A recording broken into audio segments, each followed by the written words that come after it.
Шуннан яңартылган уеннарда кертелде, ласты киеп, әтәш куып йөрүләр мәйдан буенча, анда уеннар да булды. Көрәш? Менә беренче тапкырга көрәше булмады. Ни өчен Кипр һәм ни өчен Татарстаннан улайыш? Аны инде бер кичкенә генә тарихы бар. Организаторлар Алсу һәм Илнар Зиганбировлар 2 ел элек Кипрның Лимассол шәһәренә эшкә күченеп киттеләр гаиләләре белән. Һәм Алсу инде бездә күп еллар сәнгать җитәкчесе булып эшләде Олы Кабан авылы мәдәният йортында. Һәм инде моңа хәтле дә безнең элемтәләр нык иде. Ул бик актив кыз, актив милләттәшебез безнең Бәлеш пати дигән бәйрәмнәр оештырып, Нәүрүзләрне оештырып, һәрберсен чакырып, социаль челтәрләргә рекламалар куеп, алаларны җыеп, кичкенә генә бәйрәмнәрне оештыра иде. Һәм бу юлда инде авылдашлары чакырып, шундый бәйрәм оештырган. Разил, син менә кайттың Сабантуйдан, нинди хис-кичерешләр белән кайттың? Минем өчен чит илдә булу бик зур вакыйга. Әлбәттә, тарихи вакыйга. Беренче тапкыр Сабантуй үткәргән җирдә мин үз өлешемне кертә алуыма мин бик шатмын.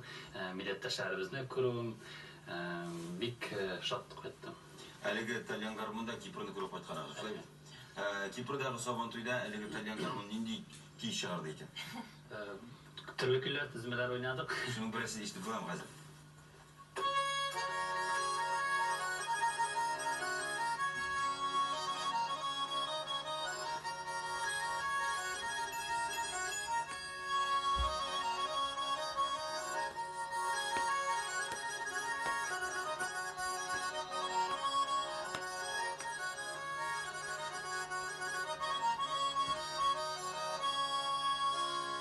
Шын баянчы, әйтүе булды, инде уйнап та җибәрде күз тимәсенә. Бик рәхмәт, Разил. Милләттәшләребездә очрашу булгандыр. Иң менә кызыксындыручы сораулар ниндиләр иде сезгә? Беренче чиратта алар инде сорыйлар башкаланы, Казан ничек диләр, соңгы 5-6 елда Казанны нык үзгәргән дип әйтүчеләр, сораучылар булды. Татарстанга кайтасы килә, үзебезнең җырларны, үзебезнең моңнарны сагынабыз диләр.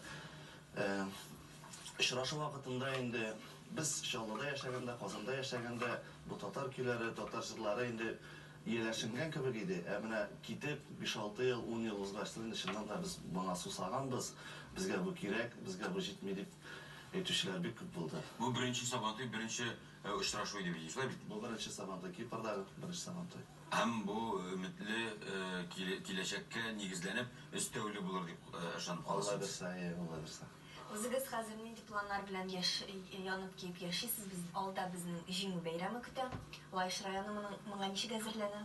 Җиңү бәйрәменә инде барлык җирдәге кебек, барлык районнарда кебек без дә ныклап әзерләнәбез.